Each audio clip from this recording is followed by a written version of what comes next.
నమస్తే, welcome to మెగా9 TV. నేను సిరాజ్. ఇప్పటివరకు ఆంధ్రప్రదేశ్ రాజధాని అంటే ఏం చెప్పుకున్నారు? అమరావతి ప్రాంతం అని చెప్పుకుంటూ ఉన్నారు. కానీ ఇంతకు ముందు 5 ఏళ్ళు 3 రాజధానులు అనేటువంటి కాన్సెప్ట్తో ముందుకు వెళ్ళడం జరిగింది. దాని ముందున్నటువంటి 5 ఏళ్ళు మళ్ళీ అమరావతి రాజధానిగానే ఉంది. అంటే శాశ్వతంగా చూస్తే లాస్ట్ ఒక దశాబ్ద కాలంలో ఆంధ్రప్రదేశ్కి ఒక పర్మనెంట్గా క్యాపిటల్ అనేది లేనటువంటి పరిస్థితి. కాబట్టి చాలా వరకు ఇది చులకన భావంగా కూడా మారింది. అసలు ఆంధ్ర ప్రజలకి నిజంగా రాజధాని ఉందా? రాజధాని లేనటువంటి రాష్ట్రంగా ఆంధ్రప్రదేశ్ మిగిలిపోతుందా?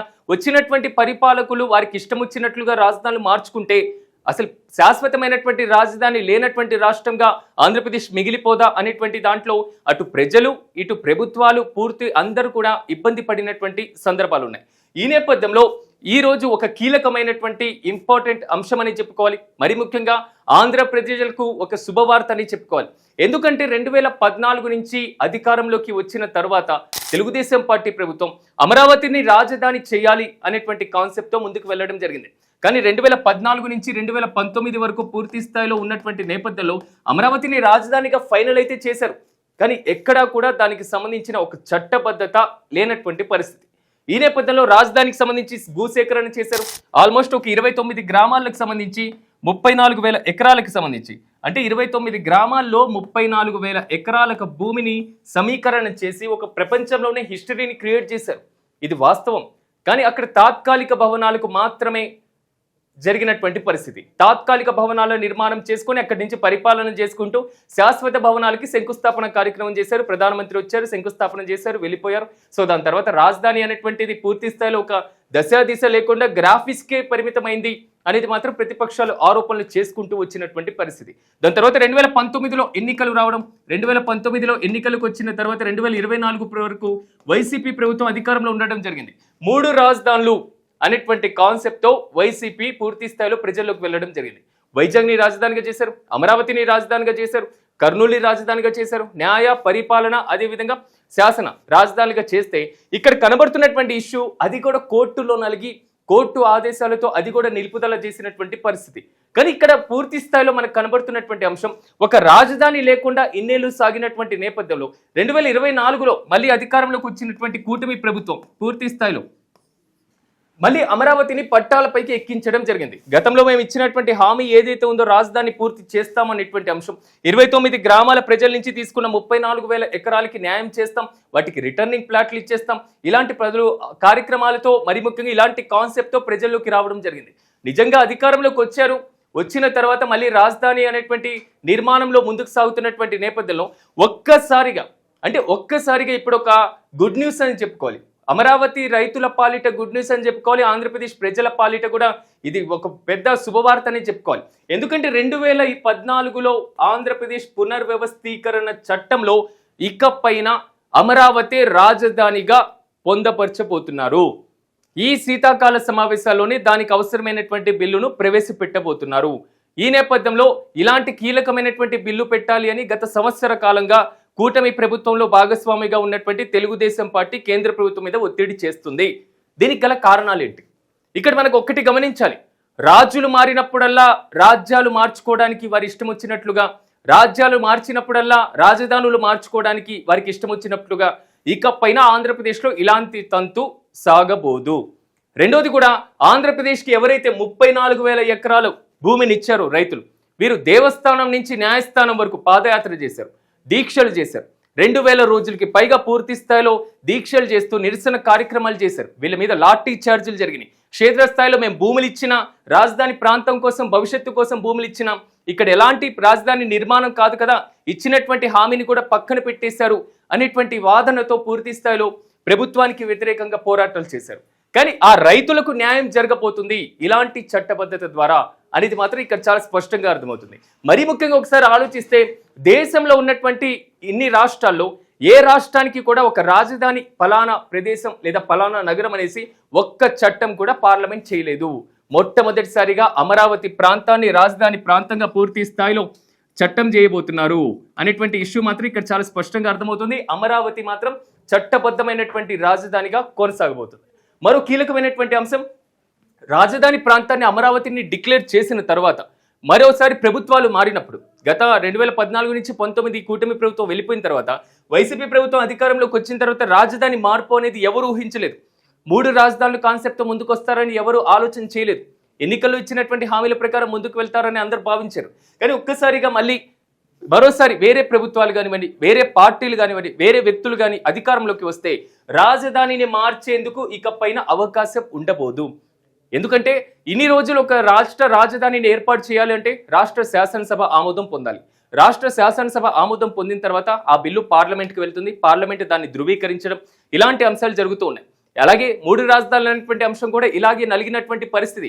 శాసనసభ ఆమోదం పొందిన తర్వాత శాసన మండలిలో దాన్ని చిక్కులు రావడం, సో సెలక్షన్ కమిటీకి పంపడం, తర్వాత న్యాయస్థానాలు అడ్డుకోవడం, ఇలాంటి పరంపర మొత్తం సాగింది. కానీ ఇక్కడ కనబడుతున్నటువంటి అంశం రాజధాని అమరావతి ప్రాంతానికి సంబంధించి 2014లోనే చట్టం సిఆర్డీఏ చట్టం చేశారు కాబట్టి ఆ ఇష్యూని పక్కన పెట్టేస్తే ఇకపైన ఈ చట్టం పార్లమెంటే చేయబోతుంది అనేటువంటి అంశం మాత్రం ఇక్కడ చాలా స్పష్టంగా కనబడుతుంది. ఇప్పుడు మనం ఆంధ్రప్రదేశ్ పునర్వ్యవస్థీకరణ చట్టాన్ని ఒకసారి పరిశీలిద్దాం. 2014లో యూపీఏ ప్రభుత్వం దీనికి సంబంధించినటువంటి చట్టాన్ని చేయడం జరిగింది. సో ఆ చట్టంలో చాలా స్పష్టంగా చెప్పడం జరిగింది. ఈ చట్టంలో పూర్తి స్థాయిలో 5వ సెక్షన్ రాజధాని అనేటువంటి అంశాన్ని ప్రధానంగా ప్రస్తావిస్తుంది. ఈ రాజధాని అనేటువంటి అంశాన్ని ప్రధానంగా ప్రస్తావిస్తూ కామన్గా అంటే shall be the common capital of the state, అంటే తెలంగాణకి మరియు ఆంధ్రప్రదేశ్కి 10 సంవత్సరాల పాటు హైదరాబాద్ తాత్కాలికమైనటువంటి ఉమ్మడి రాజధానిగా ఉండబోతుంది. అంటే 10 సంవత్సరాల తర్వాత హైదరాబాద్ పూర్తిగా తెలంగాణకే క్యాపిటల్ అవుతుంది.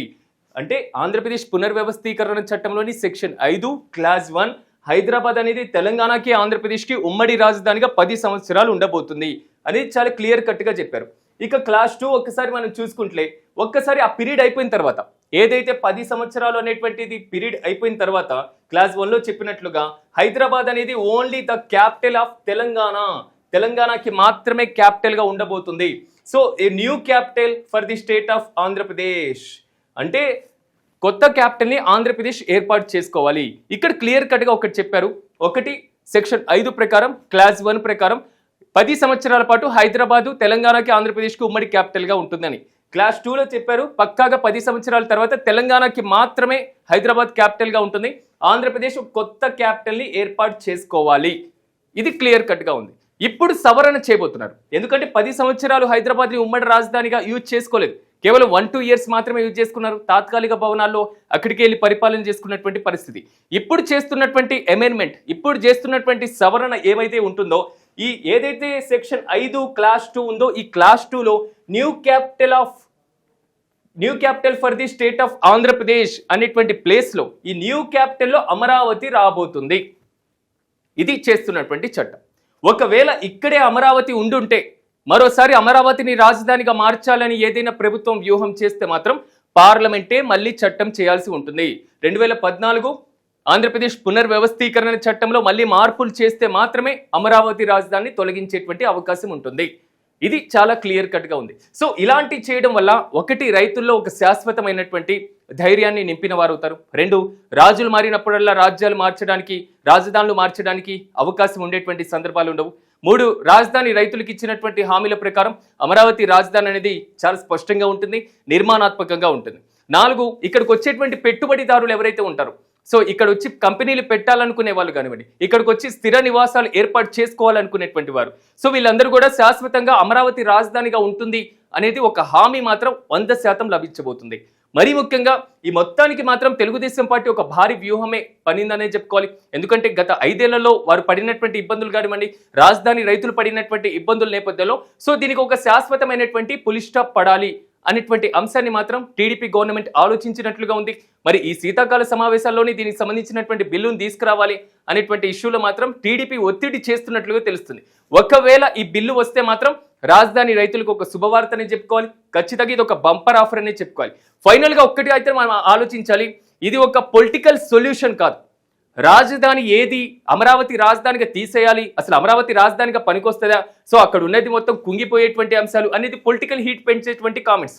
3 రాజధానులు తీసుకురావాలి, లేకపోతే ఆ 3 రాజధానులు సమాంతరంగా అభివృద్ధి చేయాలి అనేది పక్కన పెట్టేస్తే ఇక్కడ కనబడుతున్నటువంటి అంశం ఇకపైన ఇది ఒక పొలిటికల్ సొల్యూషన్ కాదు, ఇది ఒక లీగల్ సొల్యూషన్.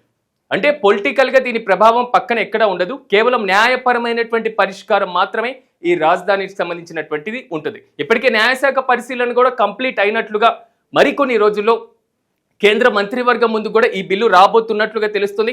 సో కేబినెట్ కనుక ఆమోదం పొందితే వెంటనే పార్లమెంట్ లో దీనికి సంబంధించినటువంటి బిల్లును ప్రవేశపెట్టేటువంటి అవకాశం ఉంటుంది. మాక్సిమం అన్ని పక్షాలు కూడా అంగీకరించేటువంటి అవకాశం ఉంది కాబట్టి ఏ పార్టీలు దీనికి సంబంధించి కూడా తిరస్కరించేటువంటి అవకాశాలు అయితే లేవు. సో ఓవరాల్ గా మాత్రం దేశంలో ఒక రాజధాని చట్టబద్ధంగా ఏర్పాటవుతున్న తొలి మొట్టమొదటి రాజధానిగా మాత్రం అమరావతి నిలవబోతుంది. ఇన్ని రోజులు రైతుల త్యాగాలకి మాత్రం ఒక మంచి ఫలితం రాబోతుంది. సో దేశ చరిత్రలో చట్టబద్ధంగా ఏర్పాటవుతున్నటువంటి ఒక తొలి రాజధానిగా అమరావతి మరో చరిత్రను లిఖించబోతుంది. శాతవాహనుల దగ్గర నుంచి అమరావతికి ఉన్నటువంటి పేరు ప్రఖ్యాతులు ప్రత్యేకంగా చెప్పాల్సినటువంటి అవసరం లేదు. కానీ ఇప్పుడు చట్టబద్ధత కల్పించడం ద్వారా మాత్రం అమరావతి విశ్వఖ్యాతి పొందేటువంటి అవకాశం ఉంటుంది. రైతులకి భద్రత, శాశ్వతమైనటువంటి హక్కు అందరికీ లభించబోతుంది. సో కాబట్టి త్వరగా ప్రవేశపెట్టాలని ఆంధ్ర ప్రజలతో పాటుగా అమరావతి రైతులు కూడా కోరుతున్నటువంటి పరిస్థితి అయితే కనబడుతుంది. సో ఇలాంటి అంశాలతో మళ్ళీ కలుద్దాం. చూస్తూనే ఉండండి మెగా 9 టీవీ.